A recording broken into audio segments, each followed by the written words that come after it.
This is awkward. Like, has that been on for a while? Oh, for a while. Oh, no. Hey, everybody! I'm Dr. Nick. Sorry, I wasn't expecting that. I'm not Dr. Nick. Oh, flammable, inflammable, they mean the same thing.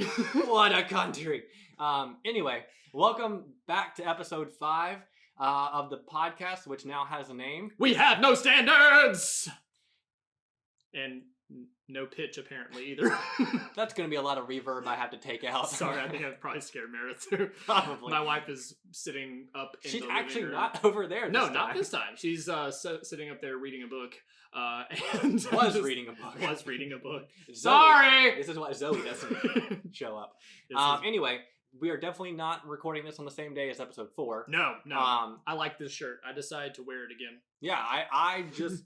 This is an outfit. I'm like Doug Funny.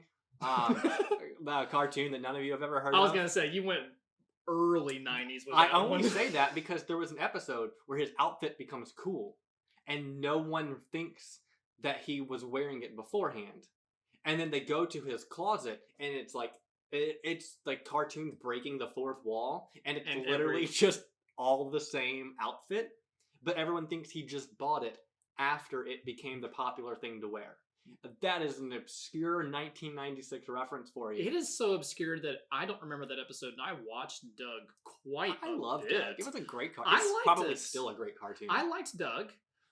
It may not be like my go-to Nicktoon. No, but if it's a you good get- one. But it was a good one. You want to know something cool?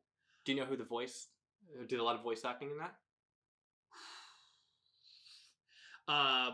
The guy who does Fry in... Yes. So Billy West? Billy West. That was it. Yeah. Yeah, he was And- Roger Klotz. Oh my gosh, you're right! I think he also might have been Doug. But he was definitely Roger. Oh, you're right. I can hear it. Yeah. Oh, man. He does a lot of voice acting. He's a great... Billy West. A+ voiceover artist. Man, we have spent... I haven't been timing this one, but we have already gone over our minute limit for an intro. But It's okay, because today's episode yes. is brought to you by the letter Q. Q, as in Quail Man. Another Doug reference. He got it! I got Way it. to go. Yeah. But really, it's all about the arts. So All I about wanted the to bring in arts. an obscure arts reference as a cartoon, because cartoons are a form of art. See, in this bit, Anything can be a form of art. anything really. can be. Yes. But music, art itself, mm-hmm. movies, Mm-hmm. actors, actresses, whatever else we kind of ramble on to. And That's we the- will ramble. That's the theme of today. So, take it away. Yes. What? Oh, that's a thing. That's I'm supposed to actually talk about the guitar. Okay, sorry. Yeah, he's just pointing here. Go. Like we're doing a dance move. We're doing a dance thing. I don't know. This was even before my time, but for some reason you made those noises, which I know that I made first, which kind of Yes. sound like clickers from The Last of Us. Yeah. And then you said dance moves, and the first dance song I thought of was not from the 2010s, was not from the 2000s, was not from the 1990s, though it might have been 1990. It was Gloria Estefan. Yeah. Yeah. Yeah, what's the name of that song? I'll overlay it here. Not enough to get copyright striked. That is fair enough. I think I know what you're Miami talking Sound Machine. I don't remember the actual song name. Oh, yeah. Conga? Wow. I think it was Conga. Conga. Anyway, Oh, man. Sorry, so we're just talking about music, yeah. And we were going to get into this in the last episode, but we just end up doing that high school nostalgia trip, which is totally cool. Yeah. But this kind of relates to that too anyway, Yeah. because both of us, well, I can't say both of us got into music at that age, but like we were both playing music at that age when we were in high school, right? yeah. Yeah. So, I guess let's define the differences to them. I was playing music from 6th grade to 8th grade, and before really, but Mhm. not in an official capacity Yeah. like when I was with band and all that stuff. But I wouldn't say I got into music until probably 9th grade. And I'm not talking about like symphonic band, Mhm. wind. I'm talking about like I started actually looking for certain record labels, Okay, or fair started enough. looking for albums that I couldn't find by an artist that I know they made, but maybe there weren't a lot of copies. That's what I'm talking about, like getting into music. Like, oh, I know all about this. Like for you, it would be Metallica, and you could tell me all about the different guys in it and the backgrounds and the different mixing on the different albums. Yes. For me, that'd be Death Cab for Cutie. Yeah. I could tell you about the different, like Ben Gibbard and Chris Walla and Jason McGrath and all those guys. Like, that's what I'm talking about. Getting into it. So defining the difference here. So I guess let's talk, because people often ask me, and they probably do for you too, but I feel like maybe I'm more like advertisey of the fact that I play guitar. Open about my music. Yeah. But I do get questions like, when did you start playing guitar? How long have you been doing it? And what made you start? And so another benefit that I have for this is they know who my mom is. Some of them do, yeah. I guess. Some of them anyway, because if they went to South, then they probably had her as a sub, or they just maybe had an older sibling or parent. So they already know my name, kind of. Right. And they kind of just assume that I do music stuff. Oh, okay. So maybe that's another reason why they don't ask me, because of my family. That makes sense. Anyway, so go for it. So why don't we just get on that? Because that's one of those questions that I get asked a lot. It's like, how did I get started on my instruments? We can both answer that. Yeah. Some things that we struggle with when learning those instruments. And then another question, which I think is just one that people may want to know, or that I kind of am curious to explore too, is like, of the two instruments we play the most, which one's easier to learn, right? So I have a complicated answer to that simple question. Well, it's a kind of complex question with multiple layers anyway, so let's hit the first one. How do we get started on our respective instruments? So I will hit that one first, and just before I get into that, brief musical background is that my only music experience in school was elementary school music, and I liked it a lot. Like, of all the special classes, like the electives, they didn't call it electives when we were in elementary school, but that's whatever it was. Yeah. So of all the electives, that was probably my favorite. I really liked music. So when they said, hey, band is a thing that you can do in middle school, I was like, yeah, that sounds fun. I want to do that. And I kind of wanted to play drums, actually. A lot of people do. A lot of people want to play percussion. So what happened then? Why did I not end up playing percussion then? If you know what I mean. A lot of people want to play it. It's very selective. Like, I don't want to say it's political. Yeah. But at least from my experience, and granted, again, my mom was the band director. Right. You had to pass a lot of tests. Yeah. And you really had to show that you could understand tone and rhythm and structure, and before you even had any background. Right. Because, and I don't want to say you can't learn, because anybody can learn anything, but if you don't like intrinsically have the feeling of tempo and rhythm, you're not going to be a good percussionist. And to be fair, I think 6th grade me probably didn't have as much of that, and I also was a bit impatient and didn't want to play xylophone. Yeah, like you got to learn other stuff. Yes. Which gets into my complicated answer. Right, I didn't want to play xylophone. And so I was like, I don't want to be a xylophone player. I want to do something else. So like, fine, I'll play something else. So I started playing trumpet and did not really enjoy trumpet that much. No, I mean, I know some really good trumpet players, and some of y'all are watching this, and hey, that's really awesome. I'm glad you can play it, because I sure as heck can't. Switched to clarinet because it wouldn't have to learn a new clef. We had a saying about trumpet players. Oh, yeah? Can't repeat it. You're great. I switched away from that. I went to clarinet because I was told if you learn clarinet, then you can transition to saxophone. Fair. And saxophone sounded a lot cooler than any of the other instruments. So I'm like, okay, I'll do that. But I didn't care for the music we were playing. Therefore, I didn't practice. Therefore, I didn't get any better, which made me not want to practice even more. And it was that really stupid feedback loop that immature 6th grade me fell into. Fair enough. And so I stopped doing band, did not enjoy it at all. I was ready to be done with it. And I remember thinking, man, I guess I'm just not going to be a musician. That was until 10th grade when I started listening to classic rock music, played Guitar Hero, got interested in that, and decided I want to learn how to play it for real. So then my grandfather bought me my first electric guitar, Christmas 2006. Awesome. Played that for a year with this crappy little amp. 2006 was a good year. It was a good year for me, for sure. And then I got my first real guitar, which is a Epiphone SG that was in the style of what Angus Young from AC/DC plays, with a new amp. Yeah. Actually, yeah, my first real guitar looked a lot like that one without a whammy bar. And That's the thing that goes whammy, whammy, whammy. yes, it makes that exact same noise It's, too. it's Right? that Whammy, whammy, in whammy, my whammy. voice. All guitars ever. If we It's ever weird, but it's I got a lot of very money weird. out of it, Somehow so. they got it. Yeah, that's how we can record all. We can afford all this recording. That is equipment, literally. right? I just teach because I don't need the money. Like I have the whammy, whammy. It is licensed to everyone. Good lord. But yeah, I started doing that 2006. Got my first real guitar in 07. Been playing since then. I've like never had a gap. I've never stopped playing guitar since 2006. Nice. Yeah. So that's how I haven't I stopped got playing guitar since yesterday. So that's how I got started. And so I guess was yours just from being in band with and your mom was your teacher? Or Yep. Okay, so was that just like you kind of just did it because of that, or? I didn't really have a choice.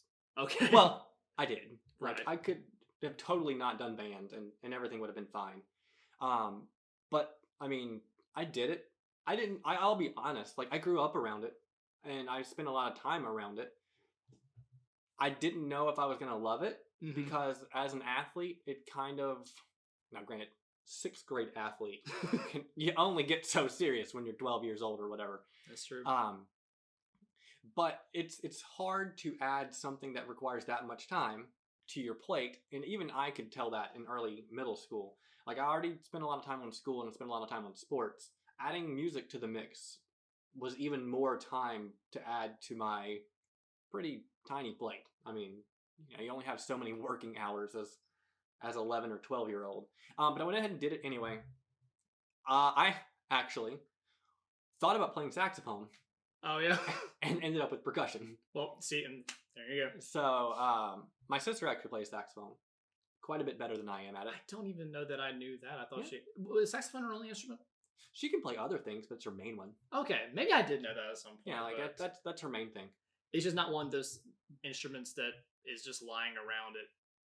It's not like, Anywhere. oh, you have a saxophone? Right. Like, Yeah, like I no have one no- just has a saxophone in the corner of the room that they tried to play. You know, and saxophone is a dang cool instrument. Like, there's a part of me that kind of wishes I had stuck with band to learn saxophone because it sounds cool, but I also am glad that I play guitar. So saxophone is interesting because it does sound cool, Yeah. and you can use it somewhat in modern music. Like it's in more things than you realize, Mhm. but it's also not in any kind of symphonies. Yeah. So like you're kind of stuck to band or jazz. yeah. Like you don't get to go down that classical route. Interesting. It's rewritten in, but it's not a part of that. Huh. So that's one thing to consider. You know, not that any of you are considering because the time has long passed Yes. for you to join band.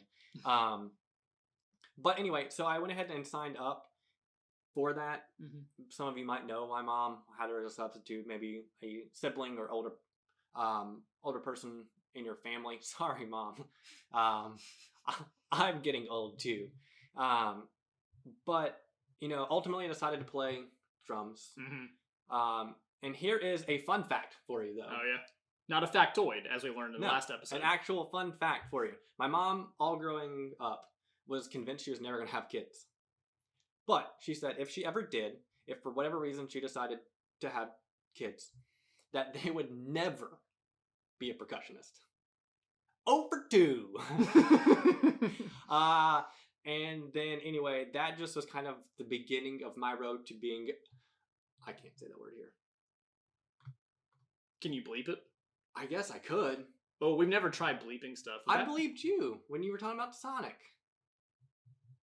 Oh. Yeah, anyway, I'm not gonna use that word on a thing for them. That's fair enough.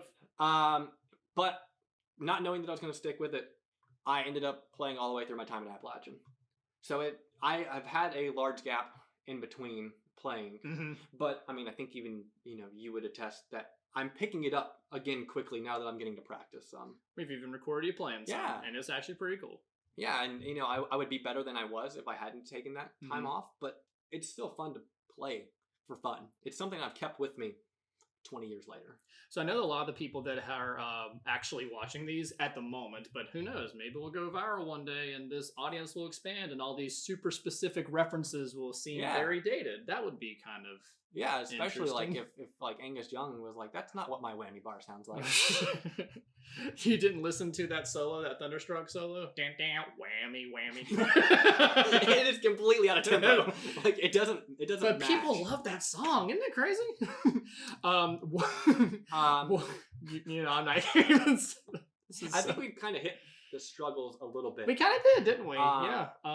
Well, I mean, think it kind of ties into the next question, though.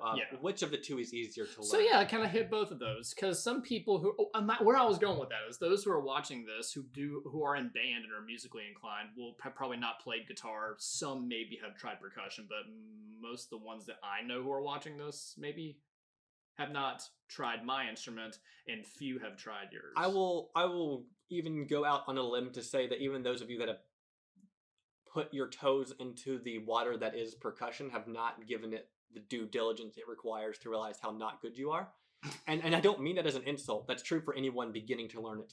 Yeah. My present audience included. Mm-hmm. It's like anything else. You don't realize how bad you are until you genuinely give it an attempt. So you think you can go hit a drum head a few times. You're like, I can play drums. No, you can't. Okay. But that goes into struggles of learning and which of the two is harder. All right, so biggest struggles with drums then. Is it the fact that you, like with anything else, you think, oh, I can keep a basic beat, I'm a drummer? Or like what's the big struggle with drumming? Beginning? Like the very, very beginning? Sure, yeah. But then like I guess as you develop, like what's some stuff that, okay, I'm going to answer that question with the assumption that you understand basic rhythm. Okay. Because otherwise... might as well not be bothering. Don't even try. Right. And again, I'm not saying you can't learn, but if you don't have that... the 1 and 2 and 3 and 4... If you don't have... count. 1, 2, 3, 4. If you don't have that, percussion is not going to go well for you. That's true. The hardest things, I would say, about learning percussion, 1, dynamics. Yes. Drums are just a naturally loud instrument. And to play quietly and cleanly is an incredibly difficult thing to do because you have to have really solid stick control. The other thing is, and I'm not going to get into the more complicated answer, though it still fits back into this, is I think a lot of it goes into dealing with the perception of what you are as a percussionist. Because Tommy, the one I referenced, that's, he and I have been friends since we were on drumline together. Yeah. We have both dealt with this independently, and this goes, again, to an answer I have for you later. People who play other instruments that use musical notes. We do too. What do you think mallets are? Like, we still have to read, we have to know treble and bass clef, and how to tune, and... that's going to get into it later. Yeah, don't worry about that. But they think all we have to do is read 1 and a 2 and a 3 and a 4, and but you just have to hit it at the right time. Excuse you? So we always enjoyed letting people like, okay. And inevitably would not go well, but you just have to hit it at the... It's a lot harder than it looks, even though at the beginning it's still easy in the grand scheme of things. So I imagine guitar, because I've started trying to learn it. The most difficult thing is calluses aside. It's just getting your fingers in the right curled pattern. Yeah. Like I'm not a competent guitar player. No, it's funny because I was thinking about that as we were going. What's the big struggle with the guitar? But like as someone who's been playing drums and getting to the point where maybe you can attest, like I think I'm competent. You're a lot better than you started. Okay. Yeah. Like there is clear improvement. And while there are still and I'm not saying this to make fun of him because he is better at that than I am at guitar. There are still things that you do that are evident of anyone learning it. Yes. And I know he knows it, and he understands music very well. Like we talk about it, and he remembers more about theory and all that stuff than I do, just because I haven't used it in so long. So he starts talking about like thirds and fifths and moving up half, and I know what he's saying. But then there's things where like I know he knows that he's late, but there's so many moving parts that he gets himself off, even just a half a beat. That quantized You don't want it to be perfectly clean because that just sounds weird. No. But you get off enough that it Yes. just shifts everything one beat. Yep. But we all make that mistake. Yep. I still make that mistake, and I've been playing for a while. And being able to acknowledge it is, an important part of it, because like I know that I'm still learning. But if you can listen to me playing and say I can tell that you've gotten a lot better, then I will take that. Right. I mean, like for if you sure. play stuff and I know what you're trying to play. That's good. Like you were playing something earlier, and I think it was Master of Puppets maybe. Yeah. And I was like, oh, okay. Is it perfectly what Lars Ulrich would do? No, but I can tell that that's the song you're going for. That's cool. I'll take that. I hadn't really heard. We hadn't planned that beforehand. So see, drums are interesting because I feel like if you have a basic understanding of how to count, and you can understand bass on the 1 and the 3, snare on the 2 and the 4, and keep that hi-hat going, right, then you can at least feel kind of accomplished that I can keep a beat at the beginning. But guitar, and keep in mind that's drum kit, which is a whole different thing, which goes into an answer I have for you later. Okay. Of the difference. But yes, in this sense, drum kit, right, the basic 4/4 rock beat. Almost all of you could pick that up right now. Whereas guitar, on the other hand, doesn't give you that immediate satisfaction because it is so difficult for a lot of people to get over first the fact that your fingers hurt a lot when you play, but then that you have to position your finger just right on the string. Otherwise, the fat from your finger will mute the other string, and then you end up having something that sounds like a muddled mess. Yeah. And so it takes putting your fingers in the exact right spot. I think of Phoebe on Friends when she was trying to teach Joey how to play guitar. It's like bear claw, old lady, because she didn't know the names of the chords. But you have to go into that position and then strum each individual string and make sure they ring out. Then play the whole thing, and that's just to get out the muscle memory and the stretching and the pain. That is probably one of the hardest things for getting rhythm. And I will say, for me personally, that's obviously a big part of it. But I can either get my fingers there and then mute the strings, or I can not mute the strings and get my fingers there, but I don't get the string all the way down to the fretboard. So then that sounds like crap, and I can't do both without really Yeah. So making those transitions and syncing up your left hand with your right hand, that's tough at the beginning. But one thing I will say about the guitar is that I do think that while that's a bit of a challenge at first, it's doable. You just would have to do it pretty slowly and deliberately. Yeah. And then the more you practice that finger position, the quicker you can get to it. So what I found is that I know a lot of people who can play a guitar. I don't know a lot of people who can play a guitar. I don't want to say well, but I mean beyond a certain skill level. Yeah, that's so fair. What I mean by that, and this is coming from someone who's spent most of his guitar playing career playing in church and playing in other kinds of, I played in bands and in live settings that are not that, right? But I played with people in their youth groups, and I played with people who are just trying to get it down. And I've always gotten frustrated. I'm better about this now, but I get frustrated as someone who'd learn about 4 or 5 chords, buy a capo, and call it a day. Because it's not like a capo is a bad thing to have. But it makes it more emotional. Sometimes, if you do it right, you totally, it's not that there's a problem with the capo and doing that. It's not that there's a problem with learning a few chords and knowing how to move them around. One of my best friends, and I joke about this all the time, he'd play a song on the 8th, capo 8, and I'd be like, why, man? Just learn the chord. Just learn how to play the bar chord. I would always get frustrated as someone who would just say, you know what? I've learned enough. Yeah. I got that. I've learned enough. I don't need to know how to play a scale. I don't need to know how to play a lead, and I don't need to know how to play a guitar solo. And a part of me was always crestfallen to hear that, because I'd think, that'd be a cool name of a band. Ooh. I'll write that down. Crestfallen, I'll keep that in mind. But I get so annoyed when I was younger at people who would be like, I don't need to learn this. Because I always felt like they were limiting themselves unfairly. You know what I mean at all? That you could be so much better. Why not try? I feel like that about some of them. Sorry, it's not an honest answer. If you just try a little more, you could be so much more than what you are. Yeah. That's not saying you're bad. It's just there's so much more potential in all of you that some of you do a great job of recognizing it, Yeah. not even musically. Yeah. And some of you are just fine. And not that being fine Well, is it's- wrong. yeah. It's just, it's frustrating as teachers to see you have that potential and then just be okay with not. I play with people at times who will ask me, and I appreciate that they'll ask me, it's like, what chord am I playing? And I can go ahead and tell them, and I'm happy to do that. But for a long time, that bothered me because I remember thinking, why don't you learn it yourself? I figured it out. I've gotten over that elitism, and that's just getting more experienced and getting older and realize that people have different goals. Right. And this is where the analogy can kind of break down, but people have different goals with their music. So some people's like, I want to learn how to play a few basic chords on the acoustic guitar because I'm a singer and I need better accompaniment. Maybe I could learn some more theory to expand the harmonic range of what I'm going for with the song, but I can also get another guitar player to come along with me and fill in that stuff, and they can focus on that and I can focus on this. So me specializing in this thing is not going to be, the worst thing in the world.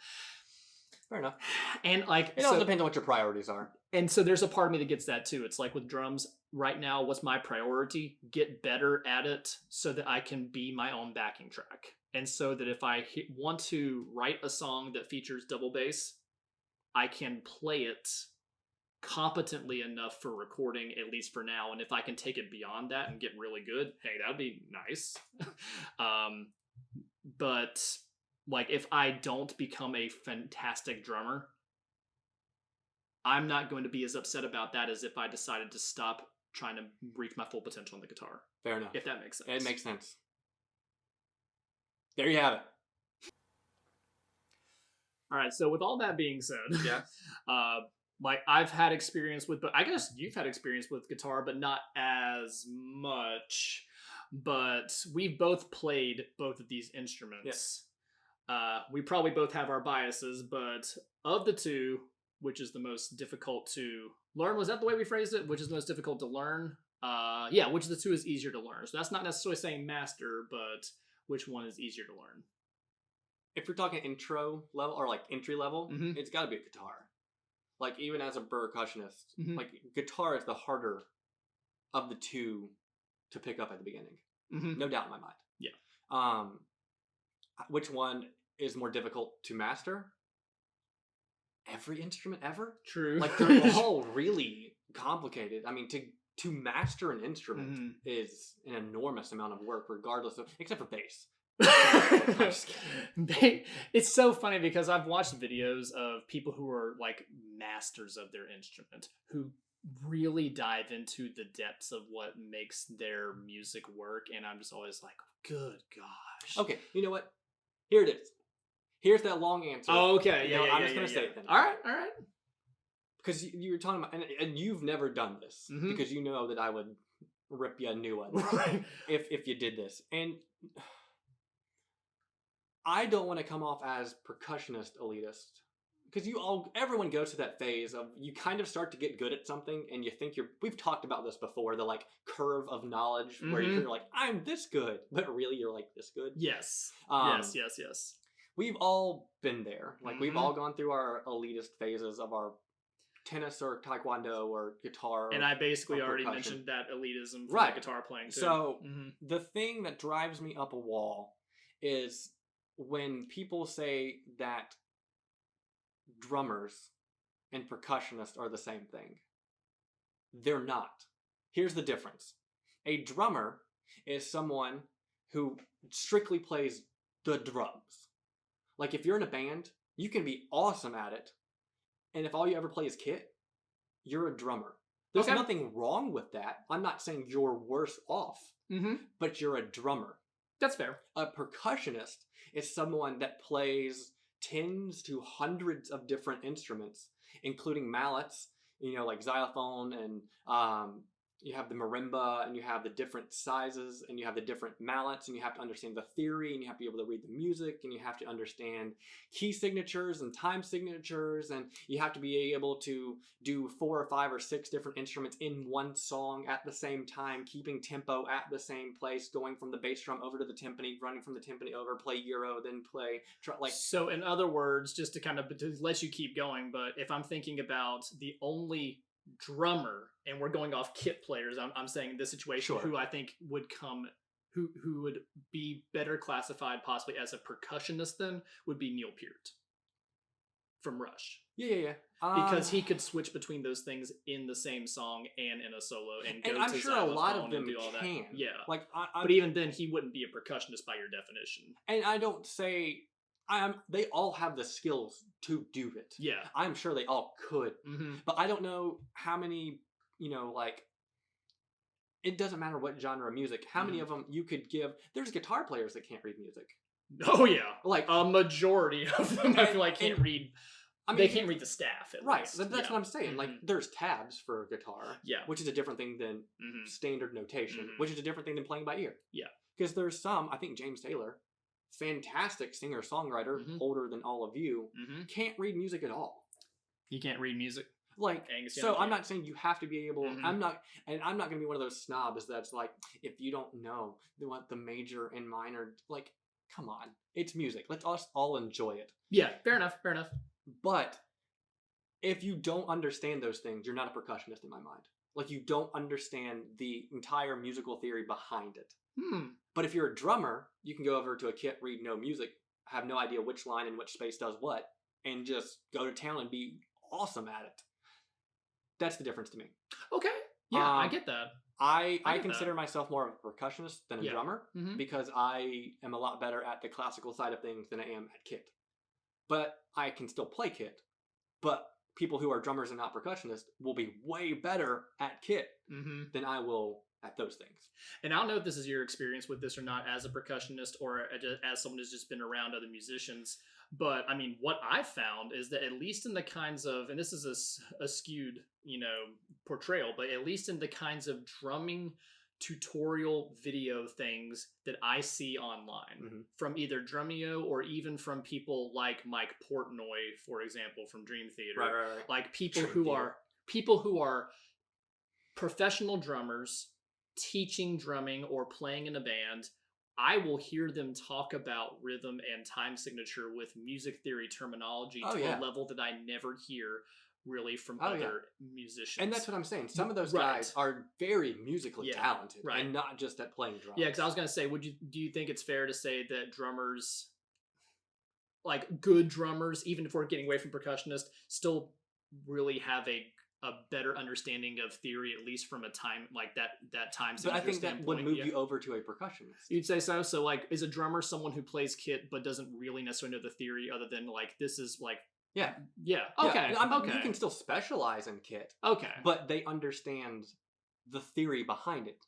They might not, know that E to F is a half step, and that's why if you had an E double sharp, it's really, it's an F sharp rather than, E sharp being an F natural. That was right. Because of A and B being the whole step. Of course. So if you sharp it, it moves it at a half step. But but that's what I'm saying. Like, super specific music theory talk that's getting here. But that's what I'm saying. Is if you just play drums and you just go and play drums, you're not going to know that, like, well, if I move over to this scale, I know that my half steps. Yeah.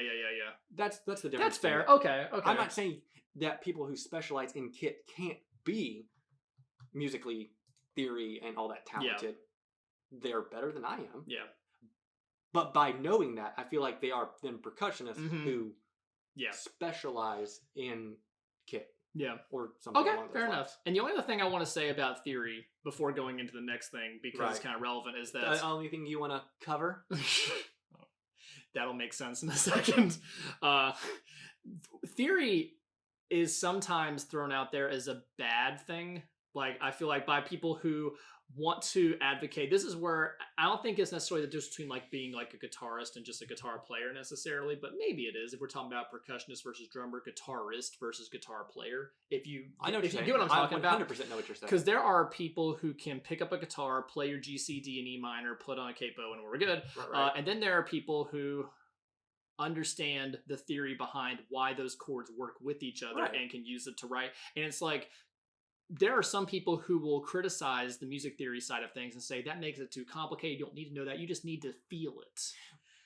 And it's like, but you knowing the theory can make it better. You can still feel what you're playing, but also know I'm playing in B minor, so why don't I use these kinds of notes because it will sound cool, but also allow yourself some room for improv. But like, and also, I mean, if you're going to do any kind of composition or composing, Yeah. For like a score, not even necessarily for like a film, but for even something like this, just knowing the difference between the major and minor. Major, happy, bouncy, things are going well in your life. Yay, we're running through a field of flowers with bunnies. And then you have the minor, which Black Sabbath, if I'm correct, the first metal band started really emphasizing those minor bits of music. It's that eerie, spooky in pop music, not pop music, but like popular music, metal, some of the heavier rock uses it. Punk stays away from it. Punk is more it does, tempo. yeah. It's still major keys most of the time. Yeah. But just knowing why major means happy and minor means, eerie. Zelda. Going through the Hyrule Castle, things switch from a major outside to a minor inside, and it gives you that eerie feeling because the difference and the dissonance and the chords and all that stuff. Some of that's a timbre thing more than anything else, but I know exactly what you're talking about. I mean, it's not just, but that's the thing. Theory allows you to understand it's not just one change that makes the difference in the music. And yeah, you can feel it, but if you understand it, you can replicate it. And right there, you almost kind of explain why like those metal covers of Zelda songs actually sound really cool. Yeah. Where it's like the score's already given you so many things to work with that you can put it into that different instrument, and all of a sudden it transforms, but it still maintains that essence. I think that's cool. That is cool. Yeah. But you know what else is cool? Yes. You talked about taking Zelda music, Nintendo, typically happier, bouncier music, and listening to it in a different style. Covers. Yes. Some people love them. Some people hate them. I think that's both incorrect. I think it depends on the artist and the song. There are some covers that I refuse to listen to. There are some covers that I prefer more than the original version. Okay. So we each picked 3. All right.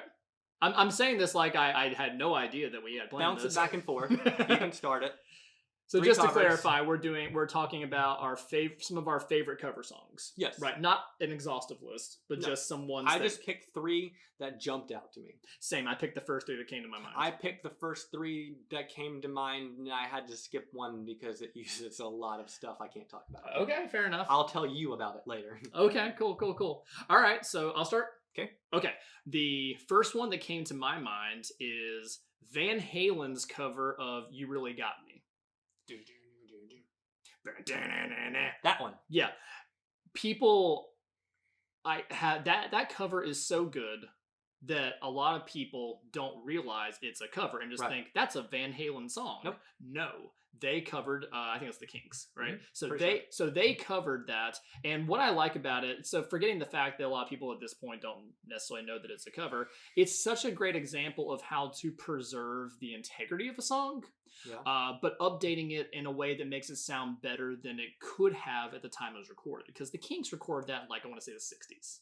Sounds right. Something like that, and it sounds like it was recorded in the 60s when you listen to it. It's weaker equipment to capture the best performance and not lower quality stuff. It's just, compared to what we have now, or it's even what lower quality only because time has passed. Exactly right. Lower, yeah. So, like, the Kinks wrote a good song. Van Halen made a cooler version of it. They made it better, and so that would be one of my first picks. It keeps it in kind of its original style, but just makes it have more teeth. And that's fair. Yeah. Do you remember that like Pepsi commercial from the late 90s where they used it? The like G.I. Joe commando dude was driving around in the car. No. Sorry. I am just chock full of 90s references. If you can find that, I will find it link later. in the description if you can find it. Maybe. It wouldn't be inappropriate. No. I'm just don't know if I can find it. I don't know either. It's a pretty obscure It's a really obscure reference. Okay. My first one is my real first one was a cover that Ben Folds did. I am not going to say it and tell you to go find it, but if you find it, there's 2 of them. They're both pretty good. The first one I can actually say is Such Great Heights. It was originally by the Postal Service, who has the same frontman as my favorite band, Death Cab for Cutie. Oh, okay. It is Ben Gibbard. However, he's not working with Death Cab for Cutie here. He is working with Jimmy Tamborello from Duntel. They did a kind of off-the-cuff record together. It was kind of synth poppy. It wasn't like 80s synth pop, but it was like very sprightly and upbeat while still having kind of sad sounding lyrics. It was a really great kind of split between what was going on. But then Iron and Wine took this song, Sam Beam from Iron and Wine. He is Iron and Wine, I guess I should say. And just completely flipped it. Like the Postal Service is kind of an upbeat. It's just go listen to it. But then link it in the description. Probably all of these. Yeah. But then the way that Sam does it from Iron and Wine just completely like the acoustic kind of nostalgic longing sound. Totally a different song. I like that.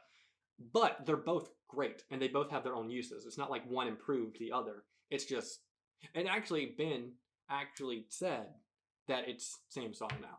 So like, I feel like that's a pretty big compliment. That's a dang good compliment.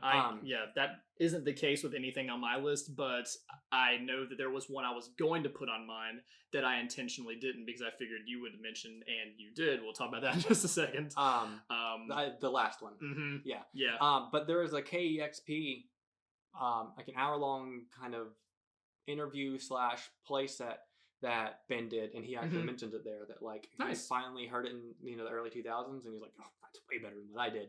So that's kind of cool. That's awesome. Right? Yeah, but does anything really matter? Great segue. Thank you. So my second choice is Apocalyptica's cover of Nothing Else Matters by Metallica. So Apocalyptica, if you've never listened to them before, and you can now, I mean, like, keep watching our video. Yeah, like finish Finish this. And then go listen. Right. What do you have in the background? I don't know. Maybe quieter volume. Maybe Nothing Else Matters playing in the background while I'm talking about it will transform the song or ruin both things. Probably make both. Never mind. So what I like about Apocalyptica is that they were a band that started off as just 4 cello players. And their first album is Apocalyptica Plays Metallica by 4 cellos, right? And so they literally just take a bunch of Metallica songs and do them on cello. So take one Master of Puppets, all of them, and do full cello versions, which is pretty sweet. Try not to touch my face.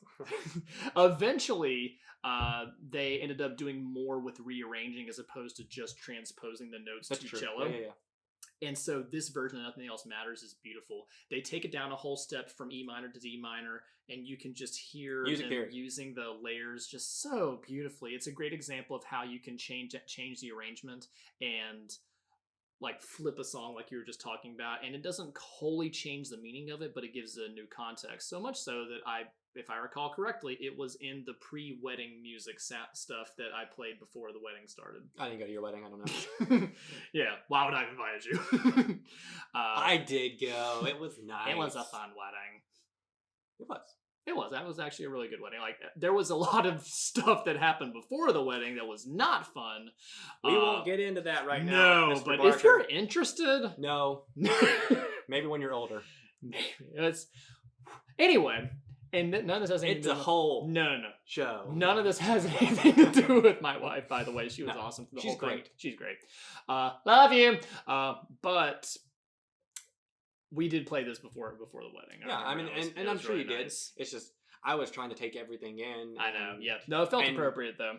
I was recording all the Easter eggs. That's I was true. Writing them down. But I like that. I like that this is a version where it's like, it's so beautifully arranged that you can sneak a Metallica song into your pre-wedding music. It had Zelda in there too. I had Zelda in there too, and like nobody knows except you, I guess, probably. I was like, is that Metallica? Yeah. And it was. It's like, is that Star Wars? Is that? Yeah, so that was pretty fun. All right, so the next one. This one is a song by Iron and Wine, the one who just did the cover, but it's someone else covering it, obviously. It's The Trapeze Swinger by Gregory Alan Isaacoff. Ooh. Don't listen to that if you're sad.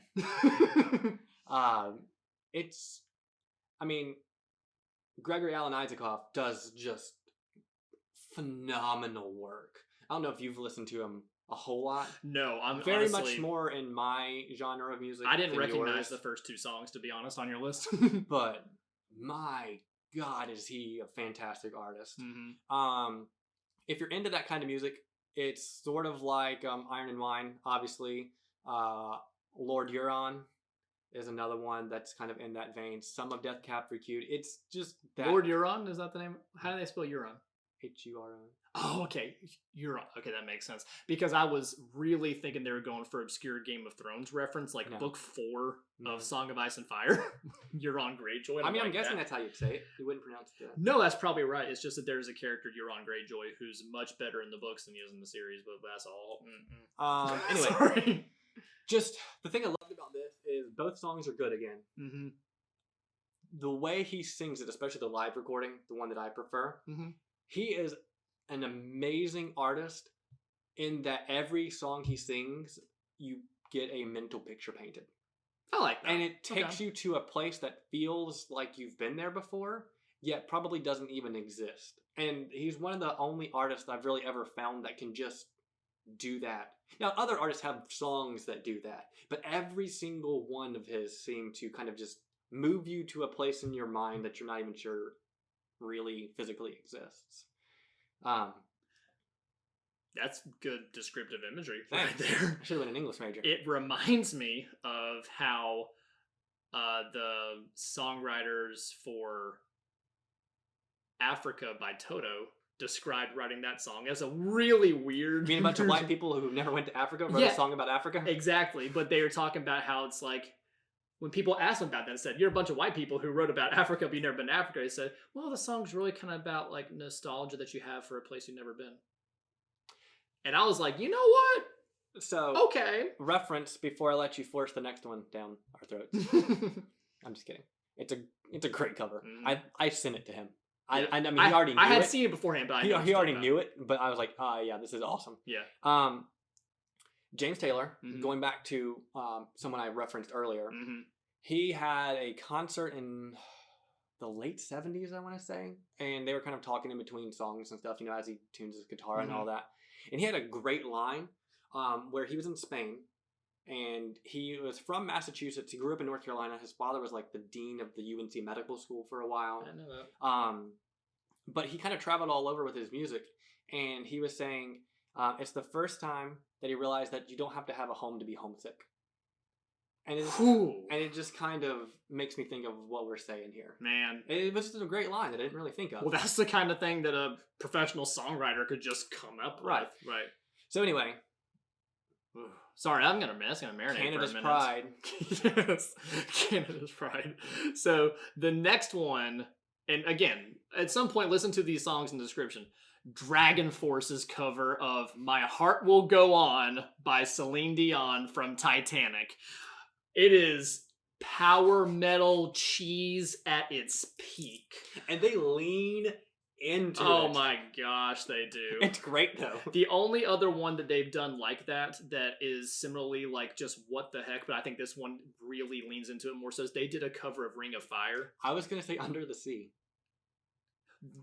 Oh no, they didn't do that, but the singer from Dragon Force was with the band, whatever band it was, and they covered Under the Sea, which is, that in of itself is pretty crazy too. But I love, they also did a cover of Ring of Fire. Yeah. And it's like all like Dragon Force-y blast beat kind of thing. It's like, I fell into a burning rain. I mean, they get really into it. But this My Heart Will Go On cover is phenomenally cheesy. I love it so much. This is the best example I could think of a band just taking something that was already cheesy and just ramping up and having fun with it. And we need that every now and then. You need that. Now, by complete contrast, your next song was one I was going to put on my list, but I remember thinking, because we've talked about it, I was like, I bet it'll be on yours, and I wanted to see if you'd You're not going to make the obvious segue? No, I'm not going to make the obvious segue. Because it's so obvious, in fact, Who sings Burning Ring of Fire? Who sings Ring of Fire? Oh, wow, I could have done that. I'm so stupid. Johnny Cash. Speaking of Ring of Fire, I was still on Celine Dion. Okay, fair enough. Sorry. This one is an absolutely legendary cover of a song. And Trent from Nine Inch Nails has, on multiple occasions, said, this is not my song anymore. It's Hurt, originally by Nine Inch Nails, which in its own right is a very good... What would you call Nine Inch Nails? New metal? Industrial metal? I mean, I don't love Nine Inch Nails, but I like this song by them. Mm-hmm.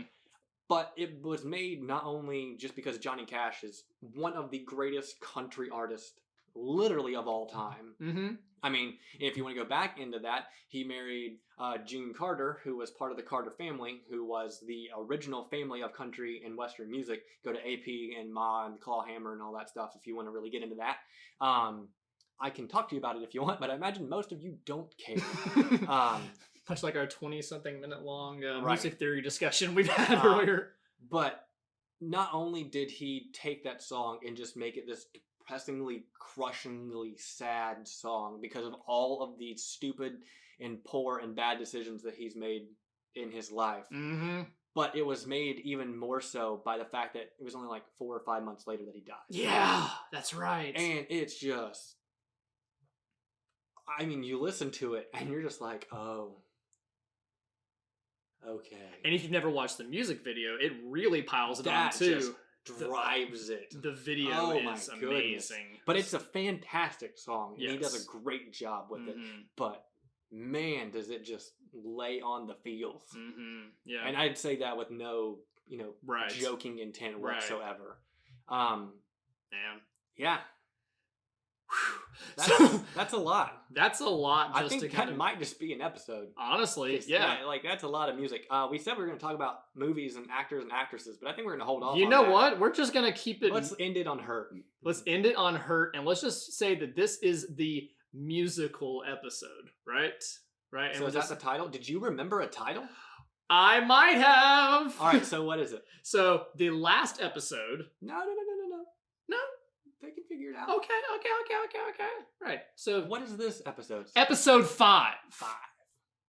Musical.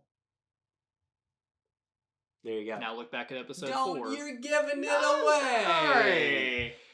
All right. Anyway, You know our students. that's fair. How many we're going to be like. All right. So next time, actors and actresses. We're going to talk about some other random stuff we didn't have a chance to get to. Yeah. We also might have some games that we're going to play. Yeah. Maybe kind of talk showy style, fun games where we hit each other. I the did not face. consent Yes, to you did. hitting Yes, you did. people. No, we're not gonna hit each other. But we do kind of have some ideas. Yeah, let's have styled some- off some like late show Yeah. type things. And do you have any suggestions for things? Or hey, those of y'all who are still watching, do you have any other questions about stuff? Maybe it's related to something we talked about in this episode or the last episode. Then put them down below or on Instagram or send us an email. If you're in our classes, send us a remind. I don't have a mind. I have remind. I If you don't. want to send me a remind, which I think at least one person has sent me a remind, asked me a podcast question. Nice. I think so. Yeah, Caitlin. Yeah, you asked me one on remind and then later on Instagram. So All right, so- there we go. Anyway, that is definitely not recorded on the same day because we're definitely not wearing the same clothes. Definitely not. We have no standards. Episode 5. I love how I've got this Doctor Who thing. I didn't in no way. I actually chose this shirt this morning, and the next day that we filmed this, right? And I was thinking I'm gonna totally make some kind of reference to Doctor Who, and I didn't do one time. Ooh-wee. Ba-ba-da-bum, ba-ba-da-bum, ba-ba-da-dum, See ya. ba-da-da-da-da-da. Peace.